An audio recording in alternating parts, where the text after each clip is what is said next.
Complete education के official YouTube channel पे आप सभी का स्वागत है।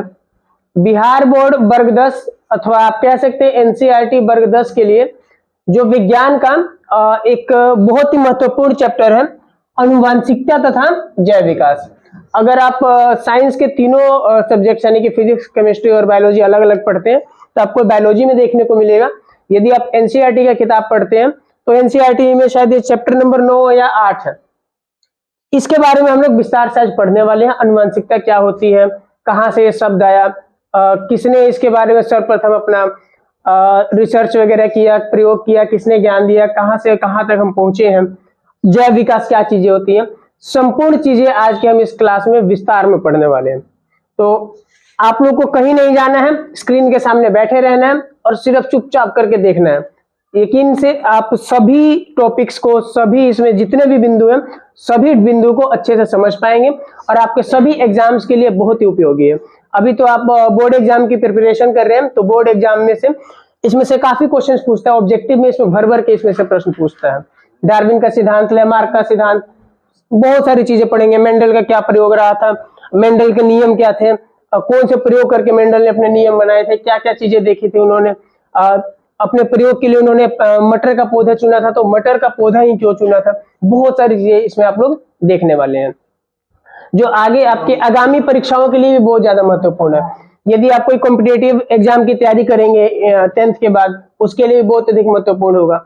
यदि आप इंटरमीडिएट भी बायोलॉजी से पढ़ना चाहते हैं तो उसके लिए भी ये बहुत अधिक उपयोगी चैप्टर है। तो आपको सिर्फ ध्यान से सुनना है और समझना है। यदि आपको कहीं दिक्कत आता है किसी भी बिंदु में तो बेझिझक पूछना है। और यदि आप YouTube के माध्यम से वीडियो देख रहे हैं तो आपको कमेंट करके बताना है। जो यहाँ पे भी आपको कोई भी समस्या दिखती है आप कमेंट सेक्शन में कमेंट कीजिए, हम उसके ऊपर जो है एक अलग से वीडियो बना के अपलोड करेंगे। तो चलिए शुरू करते हैं आज के अपनी इस क्लास को। चैप्टर का नाम है आनुवांशिकता तथा जैव विकास। तो सबसे पहले आप लोगों के दिमाग में आ रहा होगा कि भाई चैप्टर का नाम है आनुवांशिकता। आनुवांशिकता होता क्या है? क्योंकि वर्ग 10 से पहले यानी आज से पहले आप लोग आनुवांशिकता के बारे में शायद सुने भी ना हो, या फिर अगर आप कहीं से सुने होंगे तो शायद जानते नहीं होंगे। आज हम लोग जो है आप लोग के मन में जो भी झिझक है इससे संबंधित या जो कुछ थोड़ी बातें आप लोग सुने होंगे लेकिन पता नहीं है, वो सारी चीजें आज खत्म होने वाली है। क्योंकि आज हम लोग एकदम डिटेल में इसको पढ़ने वाले हैं, समझने वाले हैं। कह रहा है कि आनुवांशिकता जो होता है एक ऐसा गुण होता है जो पीढ़ी दर पीढ़ी अर्थात जनकों से उनके बच्चों के अंदर संचरित होता है। कहने का मतलब है कुछ ऐसा गुण होता है जो जनक से यानी कि जो जन्म देने वाला है उनके अंदर से कुछ गुण उनके बच्चों के अंदर वो ट्रांसफर होता है। ऐसे गुणों को हम लोग क्या कहते हैं? आनुवांशिक गुण कहते हैं। बात समझ में आ रही है? कुछ क्वालिटीज आप लोग भी देखते होंगे, आप लोग का कुछ गुण जो है आपके माता पिता से मिलता जुलता होगा। कुछ आदतें आपकी या कुछ रंग कह लीजिए, रूप कह लीजिए, लंबाई कह लीजिए, बालों का रंग हो सकता है, आंखों का रंग हो सकता है, वो हो सकता है आपके पिताजी से मैच कर रहा हो। कुछ गुण आपको हो सकता है आपके माताजी से मैच कर रहा हो। कुछ ये भी हो सकता है आपके दादाजी से मैच कर रहा हो, आपके नाना जी से मैच कर रहा हो। ये सारा गुण होता है आपका अनुवांशिक गुण। कैसा गुण होता है? अनुवांशिक गुण। अनुवांशिक गुण। अब देखिए इस गुण को हम कह रहे हैं अनुवांशिक गुण, जो आपके माता पिता से या फिर उनके जो है पुराने जो वंशज रहे हैं जिनके अंदर से आपके अंदर गुण आया है, इस गुण को हम क्या कह रहे हैं? अनुवांशिक गुण। इस गुण का आपके अंदर आना यानी जनकों के द्वारा जनकों में से संतति के अंदर इन गुणों का आना, इस प्रोसेस को हम क्या कहेंगे? अनुवांशिकता कहेंगे। बात समझ में आ रहा है? अनुवांशिक गुण क्या है और अनुवांशिकता क्या है? अनुवांशिकता में बेसिकली हम लोग दो चीजें पढ़ते हैं। क्या क्या पढ़ते हैं? दो चीजें हम लोग पढ़ेंगे। एक होता है विविधता, एक क्या होता है? विविधता। और दूसरा होता है आपका यहाँ पे वंशागति। वंशागति क्या है और विविधता क्या है ये जानना जरूरी है। वंशागति क्या होता है? कोई भी गुण यानी कि वही जो आप लोगों ने अभी अनुवांशिक गुण पढ़ा ना, वही है वंशागति।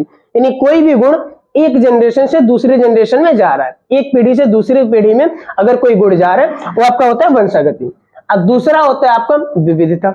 दूसरा क्या आता है? विविधता। अब आप कहेंगे कि सर अभी तो आप बोल रहे थे कि गुण जो है माता पिता से बच्चों के अंदर जाएगा, अभी आप बोल रहे हैं विविधता, यानी कि अंतर कहां से आ गया? कहने का मतलब यह है आप लोगों के अंदर बहुत से गुण आपके मम्मी पापा से मिलते जुलते होंगे, लेकिन आप सेम टू सेम अपने पापा की तरह तो नहीं है।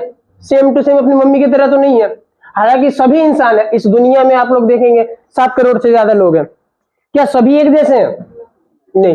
लेकिन यदि आप देखेंगे सभी एक जैसे नहीं है, सभी एक जैसे नहीं है, फिर भी लगभग एक समान है। जैसे कि सबका जो है 2 आंख होता है, 2 कान होता है, 1 नाक होता है, सबका इसी तरीके से होता है ना। लेकिन अगर कहेंगे आप सेम टू सेम देखने में, सेम टू सेम देखने में एक जैसे होंगे? नहीं। अगर मान लीजिए एक हम लोग आपके गांव से किसी एक लड़का को उठा ले और एक आपके भाई को, अब दोनों के बीच में अधिक समानता अगर आपसे कंपेयर करें किससे होगी? आपके भाई के साथ। हो सकता है उसका नाक मिलता जुलता होगा, उसका कान मिलता जुलता होगा, हो सकता है उसका आंखों का जो रंग है, आंखों का आकार है, छोटा है बड़ा है, ये मिलता जुलता होगा। बात समझ में आ रही है? किसी दूसरे से तुलना करेंगे वो कम चीजें मैच करेंगी। बात समझ में आ रहा है? लेकिन अगर हम कहें कि ना भाई इसका भी 2 आंख है, उसका भी 2 आंख है, तो ये सारी चीजें तो पूरी मनुष्य जाति में एक जैसी होगी। समझ पा रहे हैं आप लोग बात को? तो विविधता का मतलब हो जाता है आपका यहाँ पे अंतर। विविधता का मतलब क्या आ जाता है? अंतर। कि एक समान लोग हैं, यानी कि दोनों मनुष्य ही हैं, उसके बावजूद भी दोनों में देखने में कितनी विभिन्नताएं हैं, कितना अलग अलग चीजें हैं। इसको हम लोग विस्तार से भी पढ़ने वाले हैं, विविधता को। अगले स्लाइड में इसी के बारे में देखना है। अगला आपके पास आता है यहाँ पे टॉपिक विभिन्नताएं, यानी कि वही विविधता। अगला क्या टॉपिक है अपने पास? विभिन्नताएं कहिए चाहे विविधता कहिए। अब देखिए विभिन्नता क्या होता है? जीवों के ऐसे गुण हैं जो उसे अपने जनकों अथवा अपनी ही जाति के अन्य सदस्यों के इस गुण के मूल स्वरूप के भिन्नता को दर्शाती हैं। कहने का मतलब है विभिन्नता एक ऐसा गुण है जो, एक यहाँ पे हम लिख देते हैं जनक, जनक से जन्म कौन लेगा? संतति। बात समझ में आ रही है? यानी ये ऐसा गुण है जो इन दोनों में अंतर बताएगा। बात समझ में आ रही है? यानी यहाँ पे आपका पापा का फोटो लगा दे और यहाँ पे आपका फोटो लगा दे, सेम टू सेम होगा, दोनों का चेहरा मिलता जुलता होगा। अब उसमें जो अंतर होगा उसी को हम विविधता कह रहे हैं। बात समझ में आ रही है? अब विविधता देखिए किन लोगों के बीच में हो सकता है? जनक और संतति के बीच में भी हो सकता है।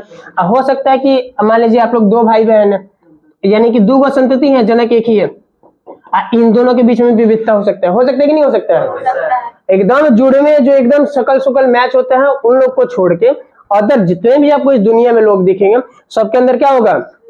विभिन्नता होगा। बात समझ में आ रही है? विविधता आपको बेसिकली 2 तरह की पढ़नी है।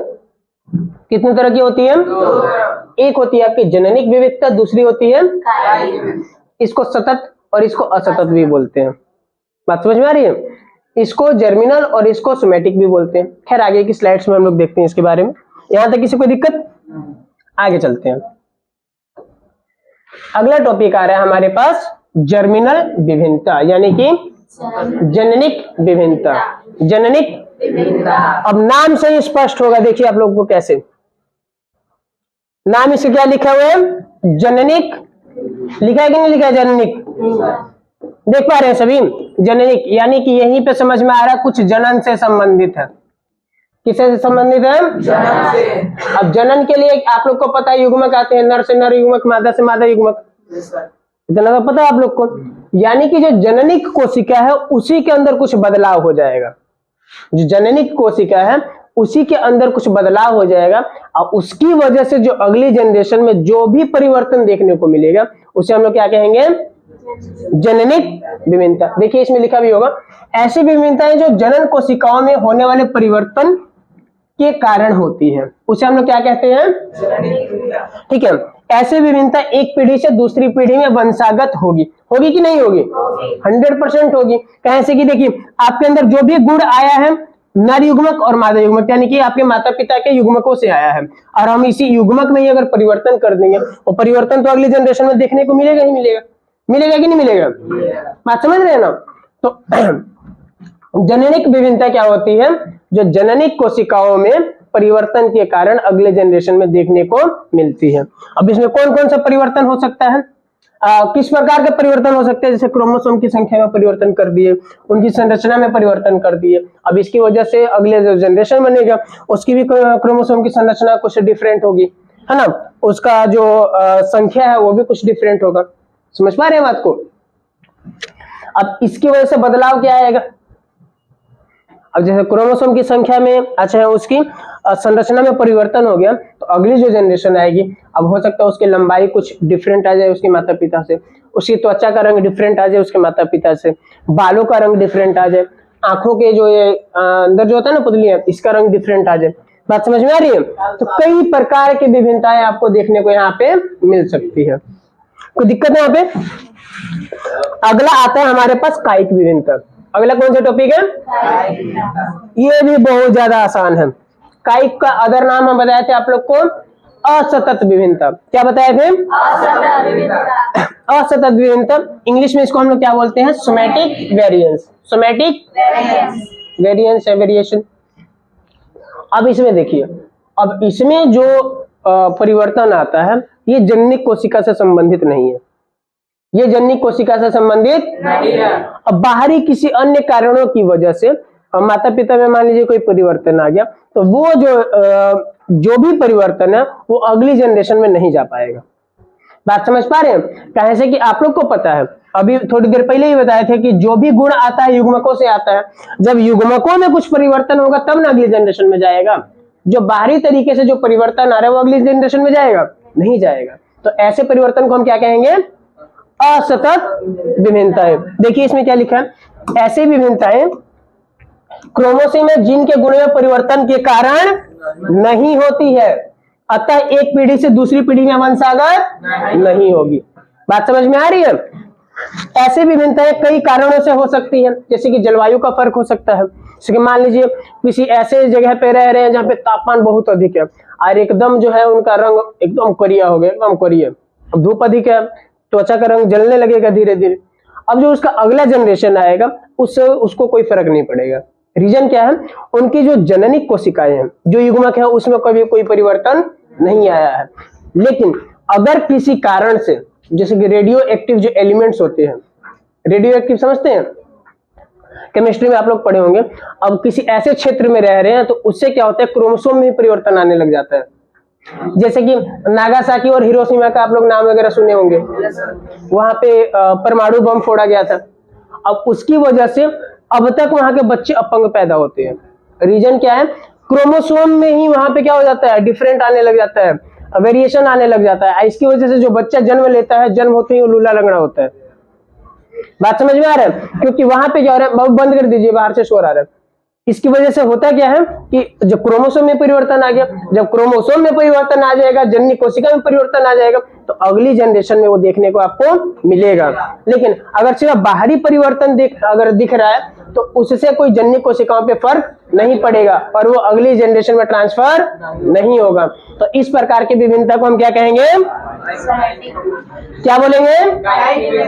कायिक विभिन्नता या फिर असतत विभिन्नता। किसी को कोई दिक्कत? समझ में आ रहा है? किस प्रकार का गुण अगले जनरेशन में ट्रांसफर होगा और किस प्रकार का गुण अगले जनरेशन में ट्रांसफर नहीं होगा। किसी को दिक्कत है यहाँ पे? आगे चलते हैं। इसके बाद आप लोग के लिए बहुत सुंदर एक टॉपिक है जिसका नाम क्या है? जीन प्रारूप, और एक आता है आपका लक्षण प्रारूप। बहुत सुंदर टॉपिक है। जीन प्रारूप किसे कहते हैं और लक्षण प्रारूप किसे कहते हैं? अब देखिए, अभी जो हम एग्जांपल दिए थे नागासाकी और हिरोशिमा का, अब वहां पे अभी भी रेडियो एक्टिव एलिमेंट्स उपस्थित है, जिसकी वजह से क्या होता है, डीएनए क्रोमोसोम में परिवर्तन आता रहता है। तो वो परिवर्तन किस रूप में आता है? जीन के रूप में परिवर्तन आ रहा है। बात समझ में आ रहे हैं? उसके फल स्वरूप क्या होता है, अब बच्चे लूले लंगड़े पैदा होते हैं। अब ये आपको बाहर से देख के पता चलेगा कि वो लंगड़ा है, उसका हाथ नहीं है, चाहे जो भी है, जिस तरीके से भी अपंग हो रहा है, तो आपको बाहर से देख के पता चल जाएगा। तो इसको हम क्या कहेंगे? यानी जो बाहर से ही देखने से पता चल जाए ऐसी चीजें, उसे हम क्या कहेंगे? इंग्लिश में हम लोग इसको बोलते हैं फिनोटाइप। क्या बोलेंगे? फिनोटाइप। फिनो यानी कि फिजिकली, यानी जो बाहर से देख के भौतिक तरीका से देखता आपको पता चल रहा है कि हाँ भाई ये कुछ ऐसे लक्षण जो आपको भौतिक तरीके से ही पता चल रहा है कि हाँ कुछ अलग है, उसे हम क्या बोलेंगे? फिनोटाइप। फिनोटाइप। और ऐसे लक्षण जो आपको आंखों के देखने से पता नहीं चलेगा, आंख से देखने से पता नहीं चलेगा, वो जेनेटिक स्तर पे, डीएनए स्तर पे, समझ रहे बात को, उस स्तर पे अगर परिवर्तन हुआ है, क्रोमोसोम के लेवल पे परिवर्तन हुआ है, तो आपको आंखों से देखने से पता नहीं चलेगा। उसे हम क्या कहेंगे? जीन प्रारूप। जीन प्रारूप। इसको हम लोग बोलते हैं जीनोटाइप। क्या बोलते हैं? जीनोटाइप। किसी को दिक्कत? अब जीनोटाइप की वजह से बदल तो कुछ भी सकता है, लेकिन बदलने के बाद जो दिखेगा, जैसे कि बालों का रंग, अब ये तो बाहर से देख के पता चल जाएगा। बात समझ में आ रहा है? किसी की त्वचा का रंग बाहर से देख के पता चल जाएगा। किसी की लंबाई है, और लंबाई के लुकवा के घूमी, बाहर से देख के पता चलेगा लंबाई की बोना है। बात समझ में आ रही है? ये सारा किस में आ जाएगा? आपका फिनोटाइप में। जो बाहर से देख के पता चल जाए उसे हम क्या कहेंगे? फिनोटाइप। ठीक ना? लक्षण प्ररूप। किसी को दिक्कत है यहाँ पे? आगे चलते हैं।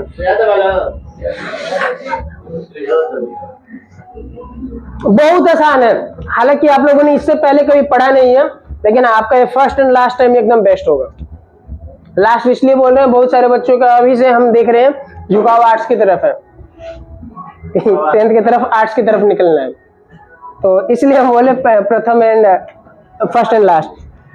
अदरवाइज अगर आप लोग साइंस लेते हैं इंटरमीडिएट में, खासकर बायोलॉजी से पढ़ते हैं, तो बहुत ज्यादा मजा आने वाला है।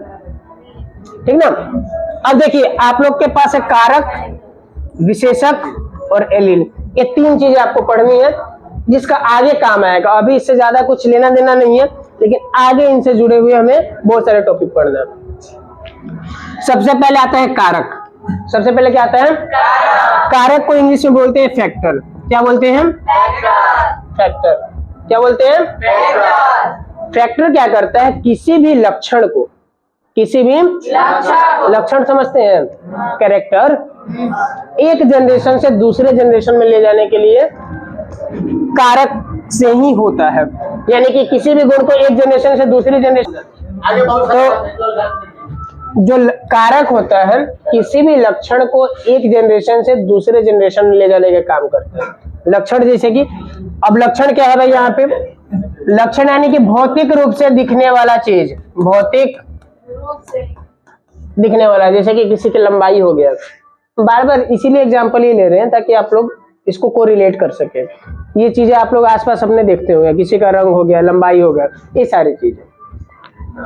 दूसरा आता है विशेषक, यानी किसी भी लक्षण का जो प्रारूप होता है। ये समझ में नहीं आया होगा क्या चीज है। जैसे कोई भी लक्षण है, जैसे कि हम बात करें लंबाई का, लंबाई एक लक्षण है, लक्षण है कि नहीं है? तो इसका ट्रेट 2 तरीके का बनेगा, यानी इसके 2 तरह का प्रारूप हो सकता है। या तो कोई लंबा होगा या कोई बौना होगा। बात समझ में आ रहा है? तो किसी भी लक्षण का जो प्रारूप है उसे हम लोग क्या बोलते हैं? विशेषक, यानी कि ट्रेट्स। किसी भी गुण का यानी लक्षण का 2 या 2 से अधिक जो है प्रारूप हो सकता है। बात समझ में आ रहा है? 2 या 2 से अधिक प्रारूप हो सकता है। जैसे यहाँ पे लंबाई का हम बात कर रहे हैं, तो आप बौना और लंबा सोच लिए। अगर हम आंखों के यहाँ पे रंग का बात करें, तो इसमें तो आपको बहुत सारा रंग देखने को मिलता है, काला, भूरा, नीला, है कि नहीं? तो 2 से तो अधिक हो गया यहाँ पे। बात समझ में आ रही है? यानी किसी भी लक्षण का जो प्रारूप है 2 या 2 से अधिक हो सकता है। जैसे कि एक एग्जांपल हम लोग यहाँ पे लिए हैं लंबाई का, क्या हो सकता है? लंबा या फिर बौना। किसी को दिक्कत? इसके बाद आता है एलील। क्या आता है? बहुत ही महत्वपूर्ण चीज है बाबू, बहुत ही महत्वपूर्ण चीज है। एलील क्या होता है? किसी भी गुण का, किसी भी गुण का जो एक जनरेशन से दूसरे जनरेशन में जा रहा है, जो एक जनरेशन से दूसरे जनरेशन में जा रहा है, तो उसके अंदर 2 प्रकार के जो है एलील होते हैं। कितने प्रकार के? 2। एक होगा आपका प्रभावी और दूसरा होता है अप्रभावी। लिखा हुआ है यहाँ पे प्रभावी और प्रभावी और प्रभावी एलील वो होता है ऐसा एलील जो अगले जनरेशन में दिखता है। कहने का मतलब ये है कि जैसे कि अब जैसे हम लंबाई के एग्जांपल अभी लिए थे, किसके एग्जांपल लिए थे? लंबाई। तो लंबाई के हम आपको बताया कि भाई 2 होते हैं इसके विशेषक, या तो लंबा होगा या फिर बौना होगा। क्या होगा? बौना होगा। अगर लंबाई वाला आपका जो है गुण प्रभावी है, लंबा वाला गुण प्रभावी है, तो जो जन्म लेने वाला संतति होगा वो लंबा होगा। और यदि बौना वाला जो गुण है, अगर ये वाला गुण प्रभावी है, तो जो बच्चा जन्म लिया वो कैसा होगा? बौना होगा। बात समझ में आ रहा है? आगे चलते हैं।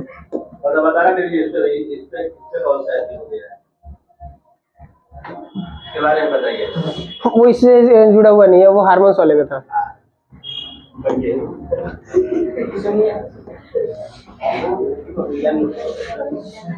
क्रेटिनिज्म का उसमें रहेगा दिक्कत। इसके बाद है भाई टॉपिक बहुत ही शानदार, बहुत ही शानदार। अब यहां से हम लोग का जो असली जो है चैप्टर शुरू हो रहा है, अनुवांशिकता। ठीक ना। अब देखिए अनुवांशिकता के जो पिता किनको कहते हैं हम लोग? Gregor John Mendel.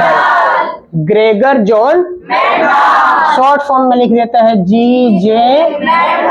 मेंडल। अगर सिर्फ जी मेंडल लिखा है तब भी आपको यही समझना है, ठीक ना। और सिर्फ ग्रेगर मेंडल लिखा है तब भी इसका मतलब यही हुआ। बात समझ में आ रहा है? अनुवांशिकता के पिता कौन? Gregor John Mendel. अब देखिए अनुवांशिकता के पिता तो ग्रेगर जॉन मेंडल है, लेकिन अनुवांशिकता शब्द ये नहीं दिए थे। अनुवांशिकता शब्द कौन दिया था? बेटसन। शब्द कौन दिया था? बेटसन। लेकिन पिता कौन है? Gregor John Mendel. तो भाई अभी मेंडल की है, काहे इन्हीं को हम अनुवांशिकता का पिता कह रहे हैं। अब इनके बारे में पढ़ना और समझना जरूरी है। काहे कहते हैं ये भी हम लोग पढ़ेंगे। बात समझ रहे हैं आप लोग? तो मेंडल साहब जो थे किस देश के थे? ऑस्ट्रिया देश। वहां पे ब्रून नाम का कोई जगह था। जगह का नाम क्या था? ब्रून। और वहां पे कोई ईसाई का चर्च होता है। समझ में आ रही बात? जैसे हम लोगों का मंदिर में पंडित जी होते हैं, है ना। जैसे आप लोग मस्जिद में मौलवी साहब होते हैं, वैसे ही जो आपका यहाँ पे चर्च होता है, चर्च में क्या होता है? पादरी होता है। तो ये क्या थे? ब्रून नाम के कोई ईसाइयों का एक मठ था, यानी वहां पे कोई चर्च वगैरह था, और वहां पे क्या थे? पादरी थे। पता लग गया काम क्या करते थे? ठीक है। इनको क्या कहते हैं? अनुवांशिकता का पिता कहते हैं। पिता काहे कहते हैं इसके पीछे की कहानी समझिए। इन्होंने क्या किया था? 1857 से लेके 1865 तक, 1857 से लेके 1865 तक, यानी वो लगभग 8 साल तक। कितने साल तक? इन्होंने प्रयोग किया था। एक नहीं अनेक प्रयोग किए थे मटर के पौधे पर। 8 साल तक इन्होंने मटर के पौधे पर बहुत सारा अपना प्रयोग किया। कब तक? यानी 1865 तक। 1865 तक अपना जितना ये प्रयोग किए थे, 1866 में वो किताब छप रहा था बाबू। किताबों का नाम था annual proceedings of the natural history society of Brunn. वो किताब छप रहा था, किताबों में अपना प्रकाशित करा दिए। किताब कब छपा? 1866 में। 1866 में ये क्या किए? किताब में प्रकाश।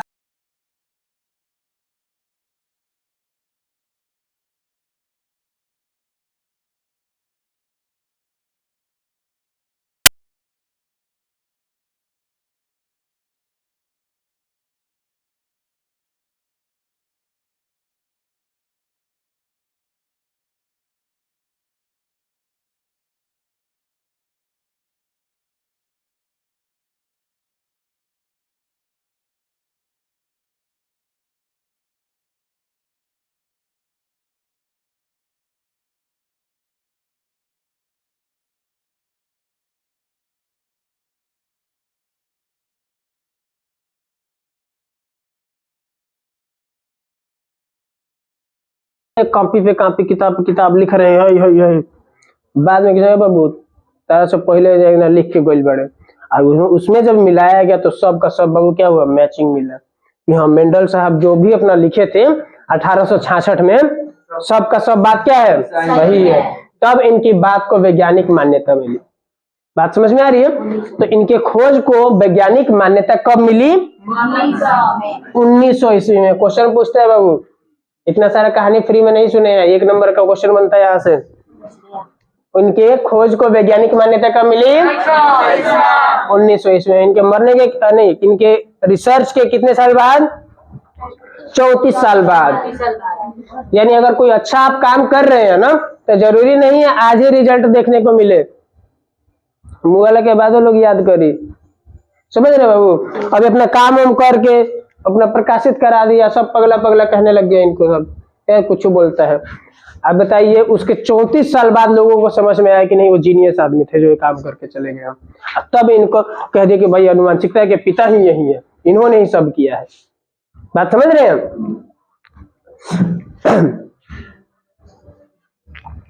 अब देखिए आगे देखते हैं मेंडल ने अपना प्रयोग क्या किया था। मेंडल ने क्या किया था अपना प्रयोग, उसके बारे में देखते हैं। इन्होंने मटर के पौधे को चुना था। मटर के पौधे जो बगीचे वगैरह में आसानी से लग जाते हैं, ठीक ना, इनका जीवन काल कम होता है। बहुत सारे रीजन थे, वो आगे की पीडीएफ में हम लोग देख लेंगे तब कि और क्या क्या रीजन थे जिस वजह से इन्होंने मटर के पौधे को चुना था। हालांकि अभी आपको पता होना चाहिए कि बगीचे में उगने वाले साधारण मटर को इन्होंने चुना था अपने प्रयोग के लिए। और यहाँ पे आपको याद रखने वाली चीज ये है कि मटर का जो वैज्ञानिक नाम होता है वो क्या होता है? Pisum sativum. पाइसम सैटिवम, मटर का वैज्ञानिक नाम पाइसम सैटिवम। बहुत सारी इसमें ना मटर में क्वालिटीज होती है जिस वजह से इन्होंने मटर को चुना था। जैसे कि जो इसके विपरीत लक्षण है बिल्कुल ही अलग देखने को मिलेंगे। कहने का मतलब है जैसे कि मान लीजिए जो मटर का बीज या तो गोल होगा नहीं तो रिंकल शेप का होगा, यानी झुर्रीदार होगा, या तो उसका रंग हरा होगा नहीं तो पीला होगा। यानी कि स्पष्ट दिखता है कि ये जो अंतर इन दोनों में होते हैं स्पष्ट देखने को मिलता है। एक ये कारण भी रहा था जिस वजह से मेंडल साहब क्या चुने थे? मटर का पौधा। बात समझ में आ रही है? आगे देखते हैं हम लोग। अब यहाँ पे आता है मेंडल साहब का एक संकर प्रयोग। कौन सा है?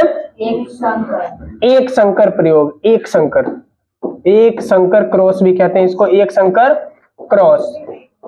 मेंडल साहब का एक संकर क्रॉस। अब इसमें क्या था? मेंडल साहब ने शुरुआत में क्या किया, एक लिया इन्होंने जनक पीढ़ी।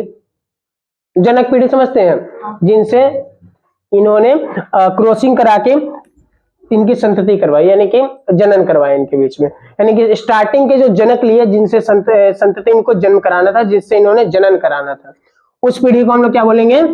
जनक पीढ़ी। जो जनन करते हैं, जो जन्म देते हैं, उन्हें जनक ही कहते हैं ना हम लोग।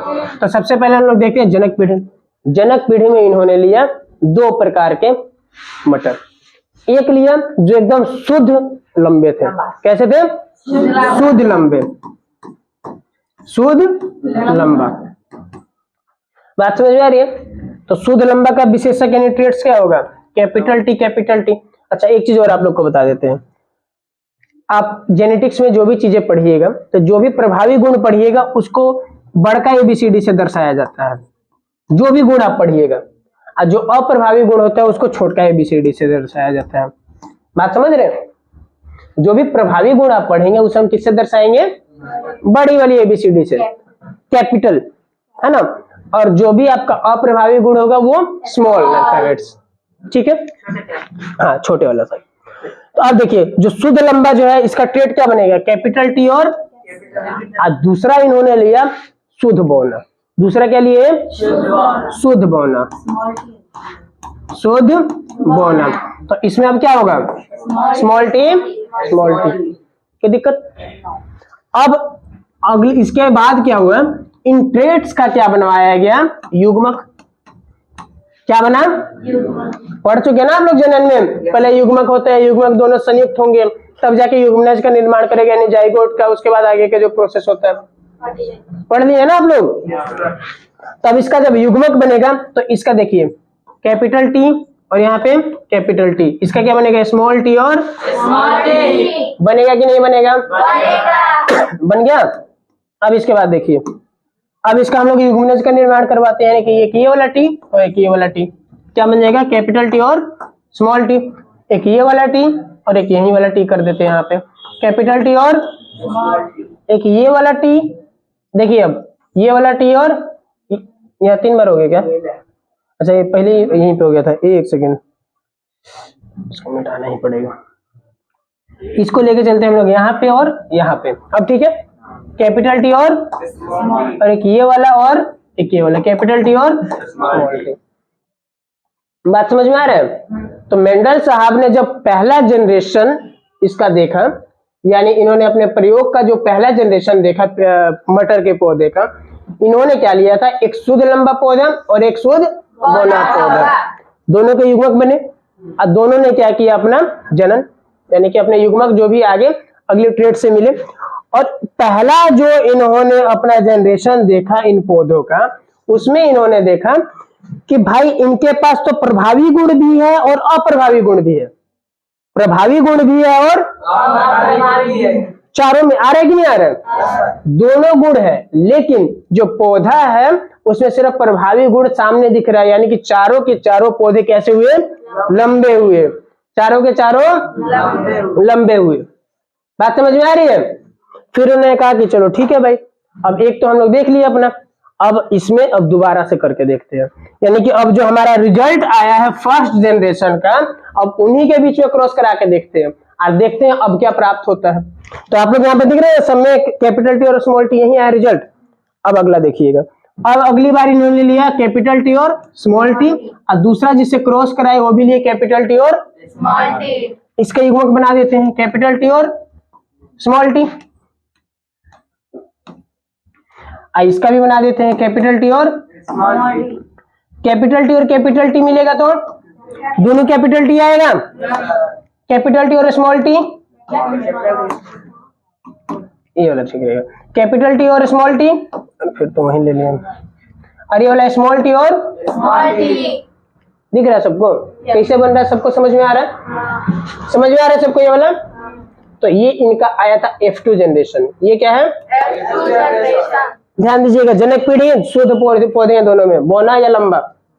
F1 जनरेशन में इन्हीं दोनों के युग्मक बना के अपना इन्होंने F1 पीढ़ी देखा, इन्होंने देखा इसमें कि दोनों प्रकार के गुण आ रहे हैं, प्रभावी भी है और अप्रभावी है, हालांकि पौधे लंबे थे सारे।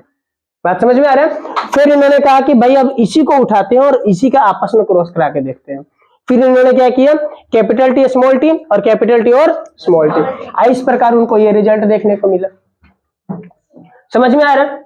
अब अभी थोड़ी देर पहले आप लोग को हम बताए थे जीन प्रारूप और लक्षण प्रारूप, जीन यानी कि जेनेटिक स्तर पे। अब इसमें आप जेनेटिक स्तर पे देखिएगा तो आपको देखने को मिलेगा कि कैपिटल टी वाला सिर्फ एक ही है। कितना है, सिर्फ एक ही ना है ratio. Capital T small T वाला दो है, दो दिख रहा है, एगो ये और एगो रेशो। स्मॉल टी वाला रेशो कितना है, तो ये हो गया आपका जीन प्रारूप। जीन प्रारूप क्या हो गया, जीन प्रारूप। अब देखिए अगर उसका लक्षण प्रारूप देखेंगे कि भाई देखने में कैसा लग रहा है, तो आप लोग को जैसे पता है कि अगर एक कैपिटल टी यानी प्रभावी गुण है तो पौधा कैसा होगा, लंबा होगा। तब देखिए ये वाला पौधा भी लंबा होगा, ये वाला भी लंबा होगा और ये वाला भी लंबा होगा। इसके पास दोनों स्मॉल टी है, यानी कि ये कैसा होगा, बौना होगा। तो अगर इसका हम लक्षण प्रारूप देखेंगे तो क्या आएगा, 3:1, जिसमें 3 का मतलब क्या हुआ, लंबा। 3 को पौधे कैसे हैं, एक ही पौधा जो कैसा हुआ है, बौना हुआ है। तो ये मेंडल साहब का एक संकर क्रॉस है।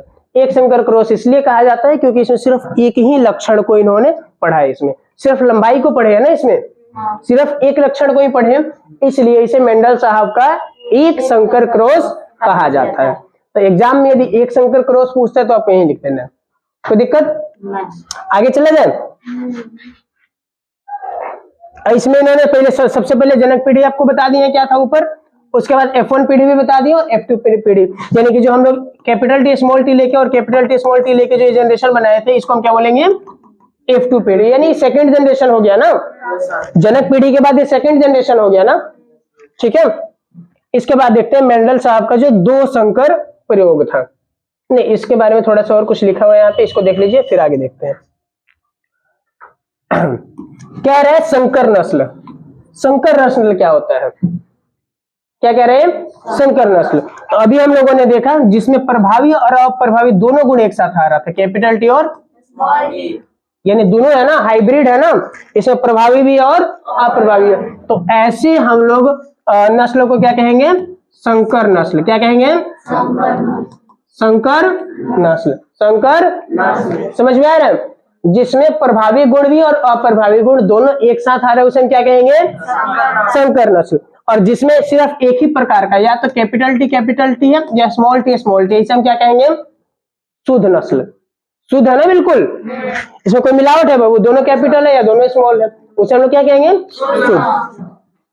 ठीक है, प्रभावी गुण और अप्रभावी गुण बता दिए बाबू, प्रभावी गुण और अप्रभावी गुण। ठीक है, संकर नस्ल भी बता दिए कि मतलब होता है दो अलग अलग नस्लें से मेल उत्पन्न हुई नस्ल, जैसे कैपिटल टी और स्मॉल टी, ये भी बता दिया आप लोग को। मेंडल के इस प्रयोग को एक संकरण कहा जाता है क्योंकि इस प्रयोग में केवल एक ही जोड़े विपरीत गुणों की वंशागति का अध्ययन किया गया है। यही बात बताए थे अभी हम। आगे चलते हैं बाबू, अब आगे है मेंडल साहब का जो इससे संबंधित इन्होंने नियम दिया। इन्होंने इस प्रयोग के दौरान जो चीजें अपनी अनुभव की उसके आधार पर इन्होंने एक अपना नियम बनाया। और नियम क्या था? संकर नस्ल की पीढ़ी में दोनों विपरीत गुण साथ साथ होते हैं, परंतु अगली पीढ़ी में पृथक अर्थात अलग अलग हो जाते हैं। संकर नस्ल आपने देखा कि जैसे कैपिटल टी और स्मॉल टी, जब अगली जनरेशन में हमें इसका युग्मक बनाना था तो कैपिटल टी अलग हो गया, स्मॉल टी अलग हो गया, और फिर इन्होंने अपना अलग से यहाँ पे जनरेशन बनाया कि नहीं बनाया? बनाया कि नहीं बनाया? तो यही कहा इन्होंने कि संकर नस्ल की पीढ़ी में दोनों गुण एक साथ है कि नहीं है, लेकिन अगली पीढ़ी में क्या होता है? पृथक अर्थात दोनों अलग अलग हो जाते हैं। समझ में आ रही है बात? इसी को मेंडल साहब का प्रथम नियम कहते हैं। मुश्किल है बाबू, बोल रहे मेंडल साहब के दोनों संगे संगे भावे, लेकिन जब इसको जनन करना होगा तो अगली पीढ़ी के लिए तो ये दोनों अलग अलग हो जाएगा। अब इसमें क्या मुश्किल है? क्या रॉकेट साइंस है इसमें? नहीं है ना, कुछ आसान है ना। इसे मेंडल का प्रथम नियम कहते हैं या पृथक्करण का नियम कहते हैं, इस नाम से भी पूछ लेते हैं। ठीक है, पृथक्करण या तो पृथक्करण का नियम पूछेगा या फिर क्या पूछेगा? मेंडल का प्रथम नियम। कोई दिक्कत है? देखिए अगला इन्होंने एक बात और कहा था कि अप्रभावी गुण में ना तो कोई बदलाव आता है और ना ही ये लुप्त होता है। बदलाव आया था बाबू इसमें? कोई लुप्त हुआ था? वो रहेगा, जहां पे उसको मौका मिलेगा वहां पे अपना वो अप्रभावी गुण ही प्रभावी बन जाएगा। जैसे कि हम लोगों ने देखा था यहाँ पे हम लोगों ने देखा था बाबू कि इसके पास प्रभावी है, ध्यान दीजिएगा, इसके पास प्रभावी है और ये क्या है? अप्रभावी। प्रभावी है और विलुप्त तो नहीं हुआ। अगला जो इनका जनरेशन आया तो प्रभावी तो ठीक है, लेकिन जहां इसको मौका मिला अप्रभावी ही प्रभावी बन गया है। वही कह रहे मेंडल साहब कि इस गुण में ना तो कोई परिवर्तन आएगा ना ही ये लुप्त होगा, ये साथ साथ चलता रहेगा। कोई दिक्कत है यहाँ पे? आगे चलते हैं।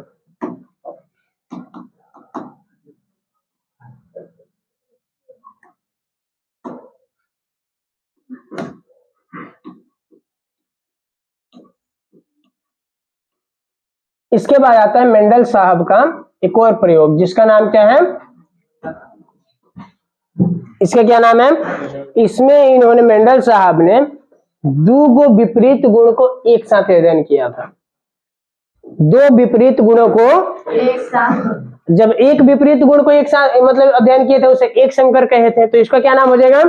द्विसंकर। क्या नाम हो जाएगा इसका? द्विसंकर। एक जोड़े विपरीत गुणों की वंशागति अध्ययन के बाद मेंडल ने मटर के पौधों में दो जोड़े विपरीत गुणों के वंशागति का अध्ययन किया। इस प्रयोग को द्विगुण संकर कहा जाता है। कोई दिक्कत है यहाँ पे? अब हमें देखना है कि इसमें इन्होंने किया क्या था। इसमें इन्होंने, अब ध्यान दीजिएगा, बहुत मजा आने वाला है इसमें। इन्होंने क्या किया? मेंडल साहब ने दो गुण इसमें देखिए इन्होंने कौन सा लिया और उसका विपरीत गुण भी आप लोग समझिए। इन्होंने गुण लिया कि जो मटर का जो दाना होगा, मटर का जो गोलाकार होगा, कैसा होगा? गोलाकार होगा। ठीक है बात। एक इन्होंने गुण लिया कि जो मटर का जो दाना होगा, यानी मटर का जो भी गोलाकार, वो क्या, उसका रंग होगा आपका, उसका रंग होगा आपके पास यहाँ पे लिखा हुआ येलो यानी कि पीला।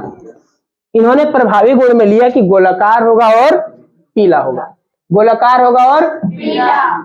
समझ में आ रही है बात? अब इसका अप्रभावी क्या हो जाएगा? गोलाकार के अलावा क्या हो सकता है कि इस तरह से आकार का होगा, इसको हम लोग बोलते हैं अंग्रेजी में रिंकल्ड शेप, क्या बोलते हैं?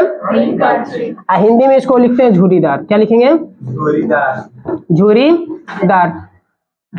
पीला का विपरीत हम गुण ले लिए थे यहाँ पे कि पीला नहीं होगा तो हरा होगा, पीला नहीं होगा तो बात समझ में आ रही है? इन्होंने दो गुण कौन से लिए और इसका जो विपरीत गुण होगा वो कौन सा होगा?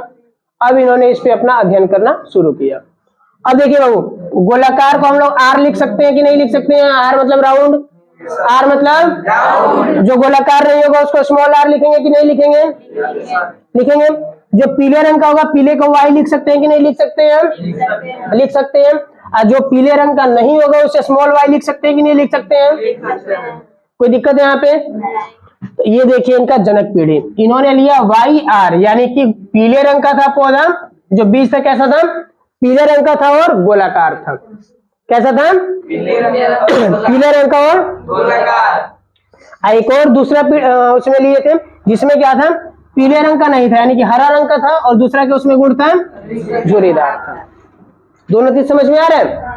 अब इनके बीच में इन्होंने कराया मेंडल साहब ने क्रॉस। मेंडल साहब ने क्या कराया? अब इसका जो भी इसका युग्मक बनेगा, अब वाई है और आर है, इधर स्मॉल वाई है और स्मॉल आर है, इसका हम लोग बना देते हैं यहाँ पे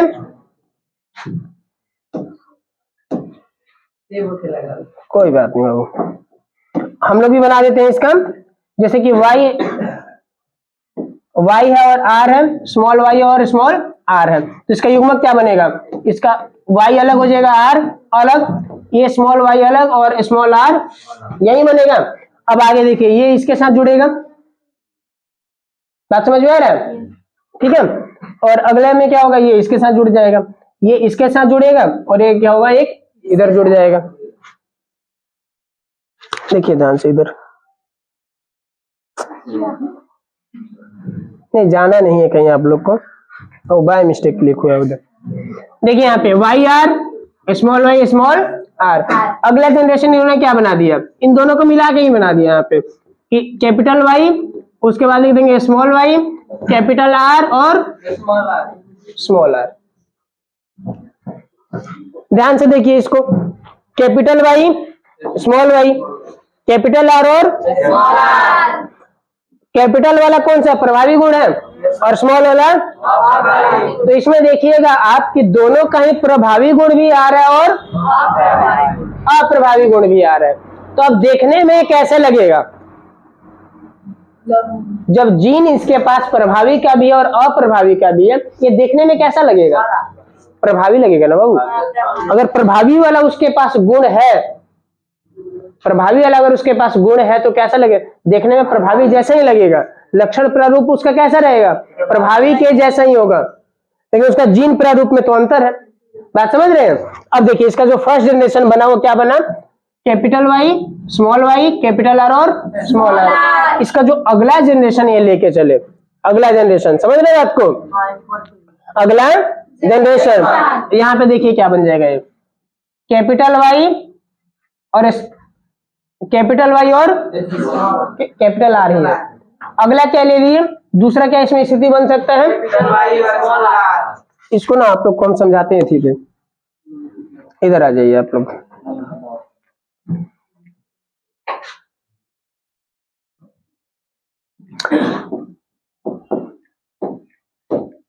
यही था हमारे पास। अब देखिए इन्होंने जो मेंडल साहब ने F1 जनरेशन तो निकाल लिया अपना। F1 जनरेशन इनका क्या आया था मेंडल साहब का? ये आया था। अब F2 जनरेशन के लिए देखिए क्या हो सकता है। एक होगा आपका कैपिटल वाई और इसके साथ क्या होगा? Capital R. Capital R. एक तो ये स्थिति बन सकता है कि जो बीज है मतलब कि पीले रंग का होगा और गोलाकार होगा। दूसरा क्या हो सकता है कि जो बीज है पीले रंग का तो है लेकिन गोलाकार नहीं है। तीसरा क्या बन सकता है कि जो बीज है वो पीले रंग का ही नहीं है, बीज जो है पीले रंग का नहीं है, यानी कि हरे रंग का है, तो हरे रंग को आर से लिखेंगे हम लोग, और लेकिन गोलाकार है। ये स्थिति बन सकता है। और एक ये बन सकता है कि बीज जो है ना पीले रंग का है ना गोलाकार है, यानी कि बीज का रंग हरा है और झुर्रीदार है। चार को स्थिति यही बन रहा है कि नहीं बन रहा है? यही चार को बन रहा है ना। अब ध्यान से देखिएगा, पीडीएफ में भी आपको यही चार को दिखेगा, दिख रहा है यहाँ पे capital Y capital R capital Y small R small Y capital R और स्मॉल वाई स्मॉल दिख रहा है कि नहीं दिख रहा है? अब इसी चार को यहां रख दिए हैं, इसी चार को यहां रख दिए हैं। देखिए ध्यान से, देख पा रहे हैं सभी? अब देखिए कितना आसानी से बनेगा इतना बड़ा टेबल और 5 नंबर का question.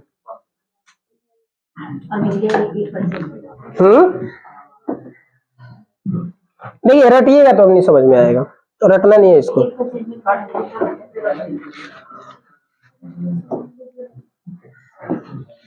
Capital Y small capital R, यहाँ है कैपिटल वाई स्मॉल आर, यहाँ पे आएगा small Y capital R, small Y और स्मॉल, यही चीज है। लाइन खींच देते हैं यहाँ पे जैसे पिछले में खींचे थे। ठीक है, अब देखिए यहाँ पे क्या बनेगा, इसका रेशो और शानदार बनेगा। Capital Y capital R, capital Y capital R, यानी कि वाई वाई आर और आर। कलर चेंज कर देते हैं ताकि थोड़ा अलग दिखे। यहाँ पे क्या है, कैपिटल वाई, यहाँ पे क्या है कैपिटल वाई, दोनों कैपिटल है। यहाँ पे कैपिटल आर और यहाँ पे लिख दिए हैं। यहाँ पे कैपिटल वाई कैप और यहाँ पे स्मॉल वाई, कैपिटल आर और ऊपर भी कैपिटल आर। ठीक है बात। अगला में देखिए capital Y small Y capital R small R. पहला लाइन समझ में आया सबको?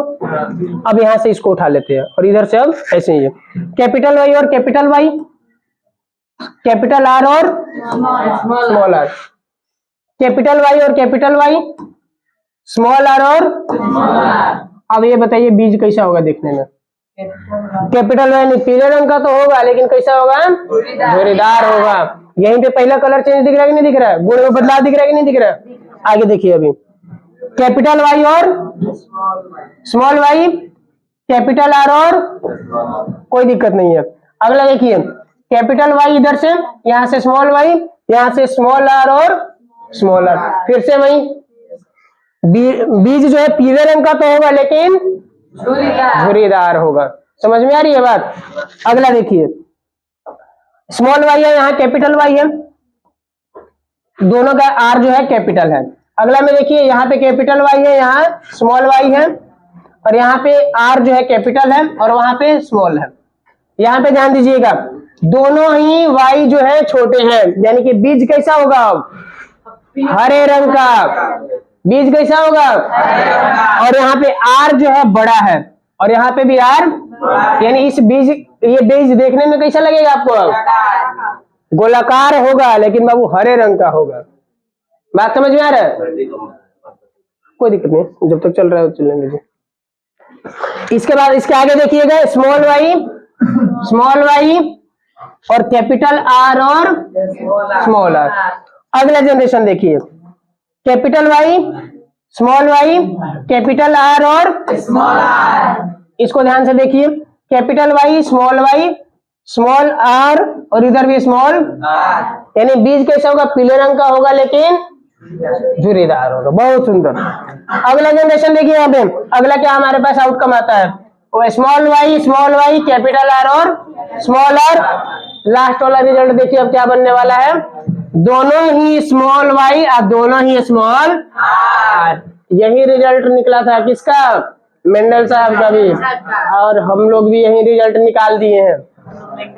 आज देखिए अगर जीन प्रारूप देखें, जीन प्रारूप, तो देखिए कितने हमारे पास ऐसे हैं जिनके पास सारा कैपिटल है, सारा कैपिटल है, यानी कि कैपिटल वाई, दोनों ही कैपिटल वाई है, दोनों ही कैपिटल आर है। कहाँ है दूसरा बाबू? हो ही नहीं सकता है।